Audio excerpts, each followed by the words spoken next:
আমি পড়ছি জলজোছনা, লিখেছেন হুমায়ুন আহমেদ। তিনি ঘুমের মধ্যে শুনলেন শো শো শব্দ হচ্ছে। ঘুমের মধ্যেও চেতনার খানিকটা অংশ কাজ করে। সেই অংশ তাকে বলল, তুমি স্বপ্ন দেখছো, ভয় পাবার কিছু নেই।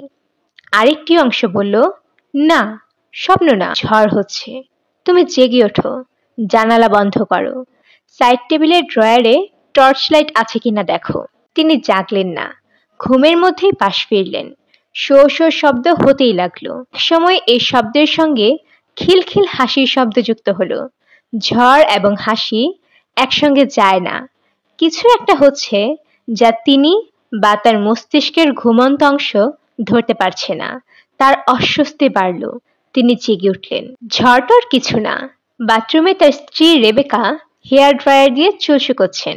শো শো শব্দ আসছে হেয়ার ড্রায়ার থেকে। রেবেকার পাশে তার বড় মেয়ে নিতু, সম্ভবত সেই হাসছে। তিনি বালিশের নিচ থেকে হাতঘড়ি বের করলেন। রাত 3:30। এই সময় কেউ হেয়ার ড্রায়ার দিয়ে চুল শুকায়? কি হচ্ছে? নাকি এখনো তিনি স্বপ্নের মধ্যেই আছেন? মানুষের স্বপ্ন মাঝে মাঝে খুব জটিল এবং খাপছাড়া হয়ে থাকে। তিনি বিছানায় উঠে বসলেন, আর তখনই রাত 3:30টায় রেবেকার চুল শুকানোর রহস্য তার কাছে স্পষ্ট হলো। বাড়ির সবাই আজ বেড়াতে যাচ্ছে। শেষ রাতে রওনা হবার কথা, গন্তব্য দিনাজপুর। থাকবে রামসাগরে ফরেস্টের ডাকবাংলোয়। ওই ডাকবাংলোই তাদের বেস্ট পয়েন্ট। এখান থেকে নানান জায়গায় ঘুরবে। কোথায় কোথায় যাবে বা কতদিন থাকবে তিনি কিছুই জানেন না, তাকে বলাও হয়নি। কেউ প্রয়োজন বোধ করেনি। একটা সময় আসে যখন সংসারের কাছে মানুষের প্রয়োজন ফুরিয়ে যায়। তারও প্রয়োজন ফুরিয়ে গেছে। তিনি বিছানা থেকে নামলেন, নিঃশব্দে নামার চেষ্টা করলেন, পারলেন না। সাইড টেবিলে হাত লাগলো, পিরিচ দিয়ে ঢেকে রাখা পানির গ্লাস গড়িয়ে পড়ল। মেঝেতে পড়ার আগেই তিনি ক্রিকেট বল ক্যাচ করার মতো গ্লাস ধরে ফেললেন। তার ভালো লাগলো, 50 বছর বয়সেও রিফ্লেক্স অ্যাকশন ঠিক আছে। রাত 3:30টায় মূর্তির মতো চুপচাপ বিছানায় বসে থাকার কোনো মানেই হয় না। তিনি বিছানা থেকে নামলেন। রেবেকা বাথরুম থেকে বের হয়ে এলেন। রেবেকার পেছনে পেছনে এলো নিতু। রেবেকা বললেন, সরি, তোমার ঘুম ভাঙিয়ে ফেললাম।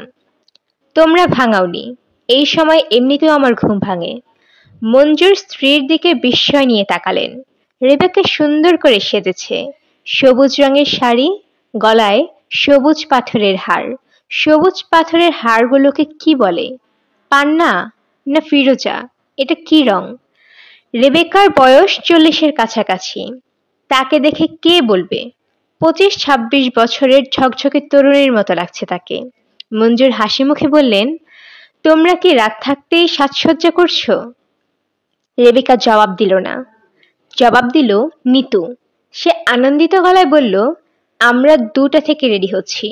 সূর্য ওঠার আগে রওনা হব তো, এই জন্য এত তাড়া। আমরা সকালের নাস্তা কোথায় করব জানো বাবা?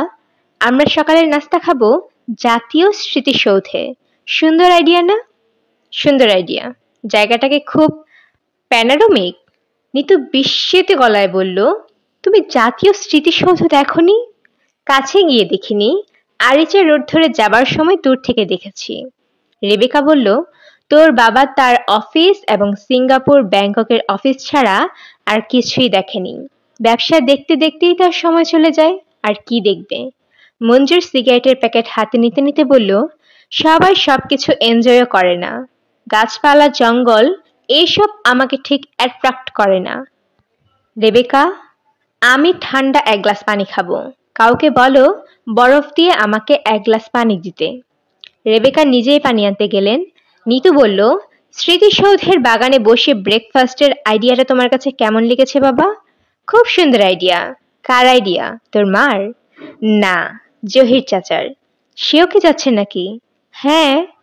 রেবেকা পানি নিয়ে এসেছেন। তার পানির গ্লাস নামিয়ে রাখলেন সে। গ্লাসে 2 টুকরা বরফ ভাসছে। মঞ্জুর গ্লাস হাতে নিলেন, কিন্তু চুমুক দিলেন না। বরফের টুকরা 2টা গলার জন্য অপেক্ষা করতে লাগলেন। ফ্রিজের বোতলে রাখা ঠান্ডা পানি খেতে তিনি পারেন না, বেশি ঠান্ডা লাগে। তার নিয়ম হচ্ছে সাধারণ 1 গ্লাস পানিতে 2 টুকরা বরফ মিশিয়ে নেয়া। রেবেকা নিতুর দিকে তাকিয়ে বললেন, তুই দেরি করছিস কেন? শাড়ি পরবি বলেছিলি, পরে ফেল। তোর ঘরে সব রেখে এসেছি। কমলা রঙের শাড়ি পরবো না মা, চোখে কটকট করে। আমিও তোমার মতো সবুজ পরবো, হয় সবুজ নয় নীল। তুই কমলাটাই পরবি। এক এক বয়সের জন্য এক এক শাড়ি। তোর বয়সী মেয়েদের জন্য হলো কমলা এবং লাল। আমার চেয়ে কম বয়সীদের জন্য কি শাড়ি মা? ওদের জন্য গোলাপি। আমার ইচ্ছে করছে তোমার মতো সবুজ শাড়ি পরতে। তোকে যা পরতে বলেছি তাই পর। নিতু শাড়ি পরতে গেল, খুব আগ্রহ নিয়ে যে গেল তা মনে হলো না। মঞ্জুর স্ত্রীর দিকে তাকিয়ে বললেন, তোমাকে সুন্দর লাগছে। রেবিকা বললেন, থ্যাঙ্কস। সবুজ শাড়িতে খুব মানিয়েছে। নিতু সবুজ পরতে চাচ্ছে, পড়ুক। আমার মনে হয় ওকেও মানাবে। তোমাকে এসব নিয়ে মাথা ঘামাতে হবে না। মঞ্জুর পানি শেষ করলেন। 4টা প্রায় বাজতে চলেছে। আরো ঘন্টাখানেক ঘুমানো যায়। ঘুম আসবে কিনা সেইটা হলো কথা। 50 পার হওয়া মানুষদের ঘুম একবার ভেঙে গেলে আর আসে না। বিছানায় এপাশ ওপাশ করেই সার হয়। তিনি শুয়ে পড়লেন। শীত শীত লাগছে। কার্তিক মাস, শেষ রাতের দিকে শীত শীত করে। মাথার উপর ফ্যান ঘুরছে। ফ্যান বন্ধ করলে হয়তো গরম লাগবে। তিনি হাই তুলতে তুলতে বললেন, জহির যাচ্ছে শুনলাম। হ্যাঁ যাচ্ছে। তোমার কি কোনো আপত্তি আছে? আপত্তি থাকবে কেন? রেবেকা তীক্ষ্ণ গলায় বললেন, তোমার প্রশ্নের ধরন দেখে মনে হচ্ছে আপত্তি আছে। আপত্তি থাকলে বলো। মঞ্জুর হাই তুলতে তুলতে বললেন, আমি স্বাভাবিকভাবেই প্রশ্ন করেছি। না করনি। তুমি কোনো কিছু নিয়েই প্রশ্ন করো না। আজ হঠাৎ জানতে চাচ্ছ জহির সঙ্গে যাচ্ছে কিনা। এর মানে কি? কোনো মানে নেই রেবেকা। সে যে মাঝে মধ্যে এ বাড়িতে আসে, আমাদের এখানে ওখানে বেড়াতে নিয়ে যায়, সে বিষয়ে কি তোমার কিছু বলার আছে? মঞ্জুর গম্ভীর গলায় বললেন, আছে। বলে ফেলো। সে যা করে তার জন্য আমার তাকে ধন্যবাদ দেওয়া উচিত। ওর সঙ্গে দেখা হয় না বলে ধন্যবাদ দেওয়া হয় না। আমি নানান কাজে ব্যস্ত থাকি।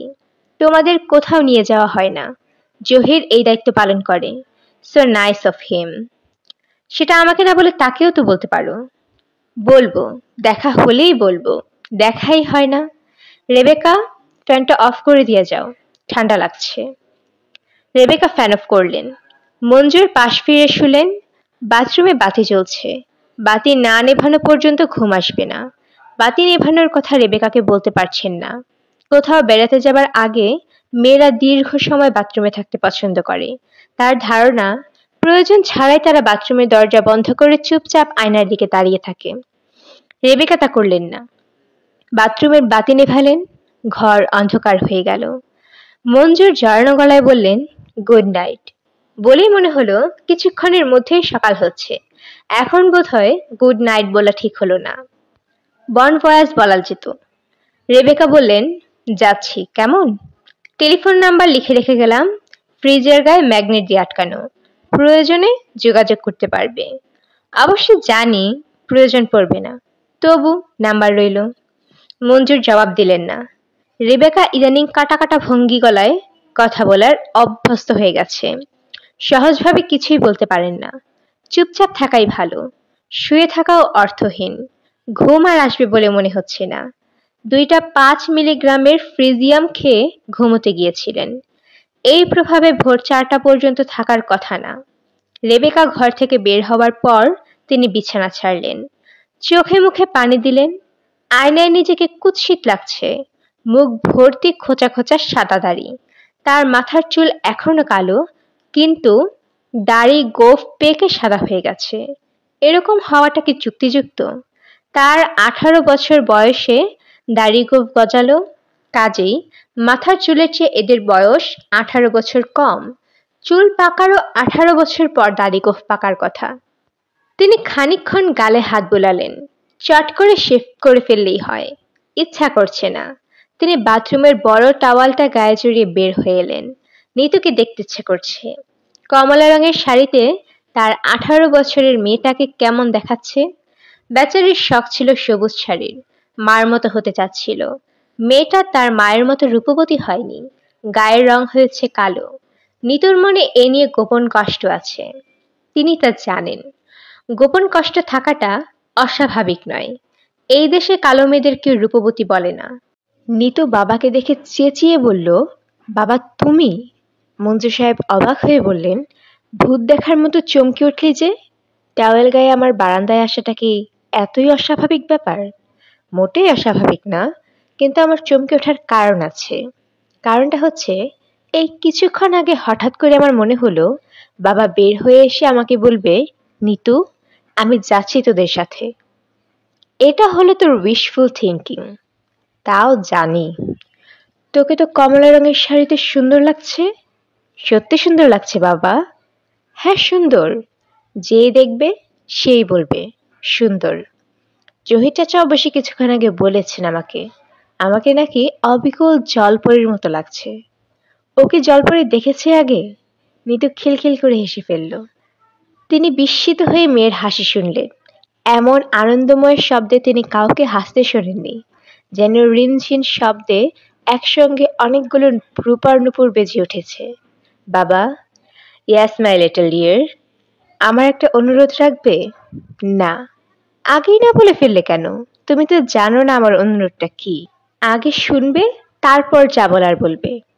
তোর অনুরোধ কি তা আমি অনুমান করতে পারছি বলেই আগেভাগে না বললাম। তোর অনুরোধ হচ্ছে আমি যেন তোদের সঙ্গে যাই। নিতু দীর্ঘ নিঃশ্বাস ফেলে বলল, অনুরোধে কাজ হবে না? তাই না বাবা?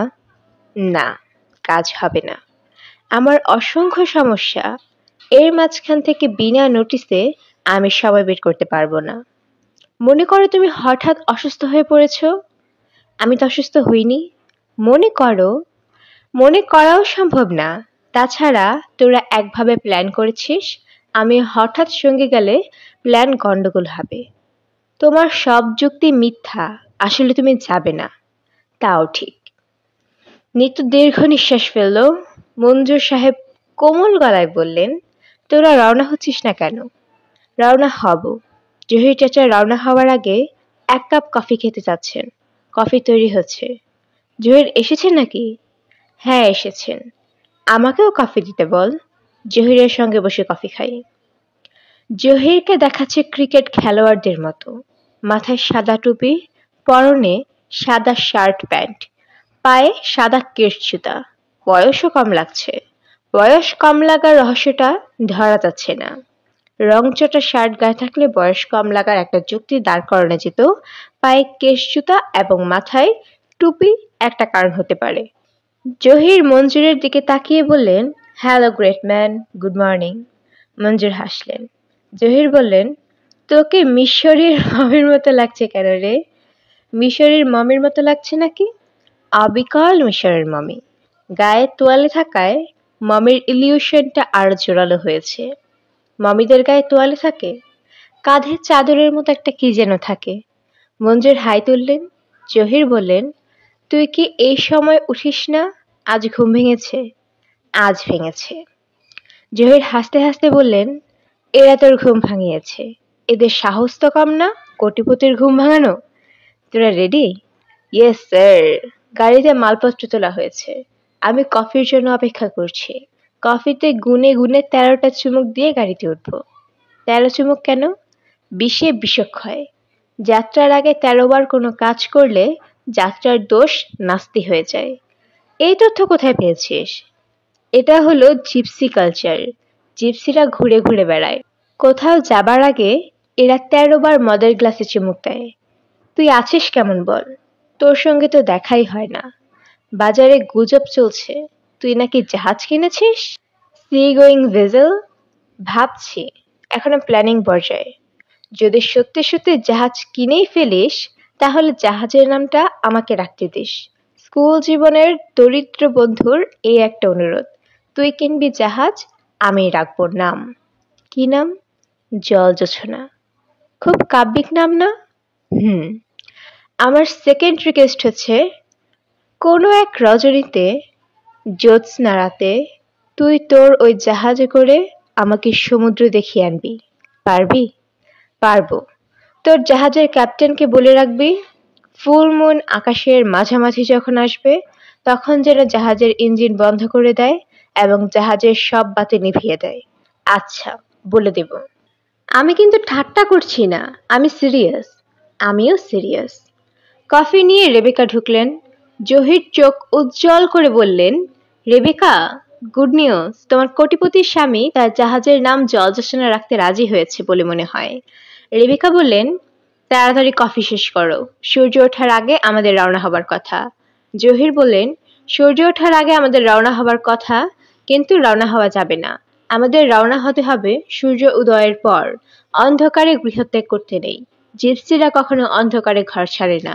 তুমি কি জিপসি? জহির কফির কাপে চুমুক দিতে দিতে বললেন, যখন আমি ঘরে থাকি তখন গৃহী, যখন আমি পথে নামি তখন আমি gypsy. A bag of flowers, spider full of can, truthful is meaningless to a gypsy man. মঞ্জুর কফির কাপ নামিয়ে রাখলেন। অতিরিক্ত চিনি দেয়া হয়েছে, সমস্ত মুখ মিষ্টি হয়ে আছে। তিনি উঠে দাঁড়ালেন। জহির বলল, চলে যাচ্ছিস? এখন কি করবে? আবার বিছানায় শুয়ে পড়বে? বলতে পারছি না, তবে শুয়ে পড়তেও পারি। আমি তো আর জিপসি ম্যান না, আমি সাধারণ মানুষ। তুই কিন্তু আমাদের সঙ্গে গেলে পারতিস। আমরা রামসাগরের জোছনা দেখব। আগামীকাল পূর্ণিমা। নেক্সট টাইম, বন ভয়াস। বারান্দায় নিতুর সঙ্গে আবার দেখা। সে রেলিংয়ে হেলান দিয়ে অন্ধকারের দিকে তাকিয়ে আছে। তাকে খুব নিঃসঙ্গ লাগছে। মেয়েটাকে কমলা শাড়িতে ভালো দেখাচ্ছে না। তিনি মিথ্যা করে বলেছেন সুন্দর। শরীরের সৌন্দর্য যেভাবে দেখা যায়, মনের সৌন্দর্য সেভাবে দেখা গেলে খুব ভালো হতো। তাহলে নিতুকে অবশ্যই জলকন্যার মতো লাগতো। নিতু বলল, তুমি ভালো থেকো বাবা। ভালো থাকবো মা। আরেকটা কথা, আগামীকাল রাত ঠিক 1টার সময় তুমি যেখানেই থাকো আকাশের চাঁদের দিকে তাকাবে। কেন? ওই সময় আমিও রামসাগর থেকে চাঁদের দিকে তাকাবো এবং মনে মনে ভাববো তুমিও তাকাচ্ছ। মনে থাকবে বাবা? মঞ্জুর সাহেব জবাব দিলেন না। নিতু ছোট্ট নিঃশ্বাস ফেলে বলল, চুপ করে আছো কেন? পারবে না? তিনি বললেন, রফিককে বল আমার ব্যাগ গুছিয়ে নিয়ে গাড়িতে তুলতে। আমি যাচ্ছি তোদের সঙ্গে। নিতু কয়েক সেকেন্ড যেখানে ছিল সেখানেই দাঁড়িয়ে রইল। তারপর ছুটে এসে বাবাকে জড়িয়ে ধরল। তিনি অবাক হয়ে লক্ষ্য করলেন, তার 18 বছরের মেয়ে 7 বছরের বালিকাদের মতো কাঁদছে। রেবেকা বারান্দা দিয়ে যাচ্ছিলেন। তিনি থমকে দাঁড়িয়ে গেলেন। বিস্মিত গলায় বললেন, কি হয়েছে? মঞ্জুর অপ্রস্তুত স্বরে বললেন, কিছু হয়নি। নিতু কাঁদছে কেন? আনন্দে কাঁদছে। কিসের এত আনন্দ? নিতু চোখ মুছতে মুছতে বলল, বাবা আমাদের সঙ্গে যাচ্ছে মা। রেবেকা বিস্মিত হয়ে বললেন, তুমি কি সত্যি সত্যি যাচ্ছ? হ্যাঁ। কেন বলো তো? মত বদলেছি। এখন মনে হচ্ছে ঘুরে আসি। মতটা কেন বদলালে তাই জানতে চাচ্ছি। নিতু বলল, তুমি এত জোর করছো কেন? বাবা যেতে চাচ্ছেন, এটাই তো বড় কথা। মঞ্জুর নিজের ঘরে ঢুকলেন। কিছু জামা কাপড় দ্রুত গুছিয়ে নিতে হবে। তার জন্য সবাই দেরি করবে, এটা হোক তিনি চান না। অফিস সেক্রেটারিকে খবর দিয়ে যেতে পারলে ভালো হতো। এত সকালে তার ঘুম ভাঙানো কি ঠিক হবে? ঠিক হবে না। ঠিক না হলেও ঘুম ভাঙাতে হবে। তিনি টেলিফোন সেটের সামনে বসলেন। 6বার রিং হবার পর ঘুম ঘুম গলায় উপাস থেকে বলল, কে? মঞ্জু সাহেব কিছু বলল, আগেই লাইন কেটে গেল। তিনি যতবারই টেলিফোন করছেন ততবারই উপাস থেকে এঙ্গেজ টেনে আসছে। রেবেকা পাশে এসে দাঁড়ালেন। মঞ্জুর বলল, কিছু বলবে? হ্যাঁ, বলো। তুমি যেরকম মুখ গম্ভীর করে রেখেছ, দেখে ভয় ভয় লাগছে। তুমি কি সত্যি যাচ্ছ? হ্যাঁ যাচ্ছি। ব্যাগ গুছাবো? গুছিয়ে দাও। রেবেকা বলল, নিতু তোমাকে এমন কি বলেছে যে চট করে সব কাজ ফেলে আমাদের সঙ্গে যেতে রাজি হলে? নিতু কিছু বলেনি, আমি নিজে থেকেই ঠিক করলাম। তুমি সহজে মত বদলাও না। আমার ধারণা নিতু নিশ্চয়ই বিশেষ কিছু বলেছে। মঞ্জু সাহেব হাসলেন। আবার টেলিফোনে চেষ্টা করতে লাগলেন। রেবেকা কঠিন গলায় বললেন, তুমি দয়া করে টেলিফোনের বোতাম টেপা বন্ধ করো। আমার প্রশ্নের জবাব দাও। কি বলেছে নিতু? মঞ্জুর ছোট নিঃশ্বাস ফেলে বললেন, নিতু বলেছে বাবা, তুমি যদি আমার সঙ্গে না যাও তাহলে আমি আত্মহত্যা করব। ইঁদুর মোড়ার বিষ খাবো। রেবেকা মুখ কালো করে সরে গেলেন। তার চোখে পানি এসে গেছে। এই পানি তিনি গোপন রাখতে চান। কাজেই স্বামীর সামনে থেকে সরে যাওয়া ছাড়া তার আর উপায় ছিল না। 12 সিটের মাইক্রোবাস, খুব কায়দার গাড়ি। স্কাইলাইট আসার ব্যবস্থা আছে। বসার সিটগুলি আলাদা আলাদা, রিভলভিং, যাত্রীরা মুখোমুখি বসতে পারে। সামনে ছোট টেবিলও আছে। গাড়ির জানালায় রঙিন পর্দা। পর্দার কারণে গাড়িকে গাড়ি মনে হচ্ছে না, মনে হচ্ছে চলমান বাড়ি। এই গাড়ি গত বছর কেনা হয়েছে, তেমন ব্যবহার হয়নি। এখনো গাড়িতে নতুন গন্ধ রয়ে গেছে। গাড়ি চালাচ্ছে ইসমাইল। সে অতি দ্রুত চালায়। আজ বড় সাহেব আছেন, তাকে খুব সাবধানে চালাতে হচ্ছে। বড় সাহেব সম্পর্কে তাদের ভেতর যে কথাটি প্রচলিত আছে তা হচ্ছে, বড় সাহেবকে দেখে মনে হয় তিনি কিছুই বোঝেন না, আসলে সবই বোঝেন। গাড়ি চালাতে গিয়ে সামান্য ভুল করলে তিনি কিছু বলবেন না, কিন্তু মনে ঠিকই রাখবেন, অথচ তার দিকে তাকাবেন না। ইসমাইল চেষ্টা করছে কোনো রকম ঝাঁকুনি ছাড়া গাড়ি চালাতে। অনেক আগে থেকে স্পিড ব্রেকার লক্ষ্য করতে হচ্ছে, গিয়ার চেঞ্জ করতে হচ্ছে সাবধানে। নতুন গাড়ি, গিয়ার শক্ত, মাঝে মাঝে ঝাঁকুনি দিচ্ছে। ইসমাইল অস্বস্তি বোধ করছে। মঞ্জুর সাহেব বললেন, ইসমাইল মিয়া। ইসমাইলের হাত কেঁপে গেল। সে শান্ত ভঙ্গিতে বলল, জি স্যার। তোমার ছেলে ইন্টারমিডিয়েট পরীক্ষা দিয়েছিল? জি স্যার। রেজাল্ট কি? পাশ করেছি স্যার। কোন ডিভিশন? Second division. আচ্ছা। ইসমাইল স্বাভাবিক হলো, যদিও তার বিস্ময়বোধ দূর হলো না।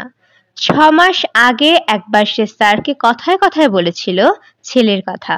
স্যার ঠিকই মনে রেখেছেন। এইরকম মালিকের সঙ্গে কাজ করে আরাম আছে। ইসমাইল গাড়ির গতি খানিকটা বাড়িয়ে দিল। আরিচা রোডে দ্রুত গাড়ি চালাতে হয়। এক এক রোডের এক এক নিয়ম। নিতু বাবার পাশে বসেছে। সে সবসময় জানালার পাশে বসে, আজ বসেনি। বাবাকে জানালা ছেড়ে দিয়েছে। নিতুর পাশে তার মা। তারা মুখোমুখি বসতে পারত, তা বসেনি। জহির তাদের পেছনের সিটের পুরোটা দখল করে আধশোয়া হয়ে আছে, পা মেলে দিয়েছে। মাথার নিচে 2টা বালিশ, তার সঙ্গে গাদাখানিক ম্যাগাজিন। বর্তমানে একটি পত্রিকা অমনি গভীর মনোযোগ দিয়ে পড়ছেন। অমনিটা হচ্ছে পত্রিকার নাম। মঞ্জুর বললেন, বেড়াতে এসে জহির কি সব ম্যাগাজিন নিয়ে পড়ে থাকে, নাকি আজই শুধু পড়ছে? প্রশ্ন করা হয়েছে রেবেকাকে। রেবেকা তার জবাব দিলেন না। জবাব দিল নিতু। সে চাপা গলায় বলল, জহির চাচা যখন যে জিনিসটা করার না করার সেটাই করেন। বেড়াতে গিয়ে বেশিরভাগ সময় তিনি ঘুমিয়ে কাটান। জহির পেছনের সিট থেকে বললেন, ঠিক বললে না নিতু। আমি একবারই শুধু সারাদিন ঘুমিয়েছিলাম, তার কারণ হলো সারা রাত জেগেছিলাম। মঞ্জুর বলল, এবারও কি এরকম রাত জাগার প্রোগ্রাম আছে? আছে। আজ রাতটা কাটাতে হবে জেগে, কারণ আজ পূর্ণিমা। আমার হিসেব মতো বিকাল 5টার মধ্যে রামসাগর পৌঁছে যাব। গোসল করে খানিকক্ষণ রেস্ট নিয়ে শুয়ে পড়ব। উঠে শুরু হবে নিশি পালন। খাবার দাবারের ব্যবস্থা কি? সব ব্যবস্থা করা আছে। বাবুর্চি রান্না করে দেখবে। বাবুর্চির নাম মুসহেলউদ্দিন। আমার জানা মতে বাঙালি রান্নায় সে পৃথিবীর 2 নম্বর। নিতু বলল, 1 নম্বর কে? 1 নম্বর হলো আমার এক চাচি, নেত্রকোনা থাকেন। একবার ওদের তার রান্না খাওয়াবো, তবে না খাওয়াই ভালো। না খাওয়া ভালো কেন? একবার ওনার রান্না খেলে অন্য কোনো খাবার মুখে রুচবে না, এই জন্য না খাওয়া ভালো। মঞ্জুর বললেন, তো সেই 2 নম্বর বাবুর্চির সব রান্না বান্না করে রাখবে? হ্যাঁ, করে রাখবে। তুই চাইলে কি রান্না করতে পারবে? তাও বলতে পারি। কি রাখবে? ছোট আলু দিয়ে মুরগির ঝোল, মটর ডাল এবং গরুর গোস্তের একটা প্রিপারেশন, 2 রকমের সবজি, কই মাছের 2 পেঁয়াজা। তাকে টেলিফোনে বলে দেওয়া হয়েছে। রেবেকা বললেন, কি রান্না হবে তা নিয়ে মাথা ঘামাচ্ছ কেন? যথাসময়ে খাবার পাবে, তোমার অসুবিধা হবে না। নিতু বলল, বাবা তো কখনো আমাদের সঙ্গে যায়নি। বাবার ধারণা আমরা অকূল সমুদ্রে পড়ব। ঠিক বলছি না বাবা? হ্যাঁ ঠিক। ইউনিভার্সিটিতে পড়বার সময় আমরা কয়েক বন্ধু মিলে একবার তেতুলিয়া গিয়েছিলাম। ওখানকার ডাক বাংলোতে 1 রাত থেকেছিলাম। 6 জন মানুষের জন্য মাত্র 2টা বিছানা, কোনো বাবুর্চি ছিল না। সারা রাত খিদে ছটফট করেছি এবং শীতে কেঁপেছি। কিছুই খাওনি সারা রাত? বেলিগুড় দিয়ে 1 গাদা করে মুড়ি খেয়েছি। বেলিগুড়টা কি? বেলিগুড় হলো আখের গুড়। তেতুলিয়া জায়গাটা কেমন বাবা? আহামরি কিছু না, সাধারণ। বেড়াতে যাবার মতো জায়গা না। তোমরা গিয়েছিলে কেন? আমাদের প্ল্যান ছিল টেকনাফ দেখব, তারপর তেতুলিয়া। বাংলাদেশের দুই মাথা দেখা হবে। প্ল্যানটা কার, তোমার?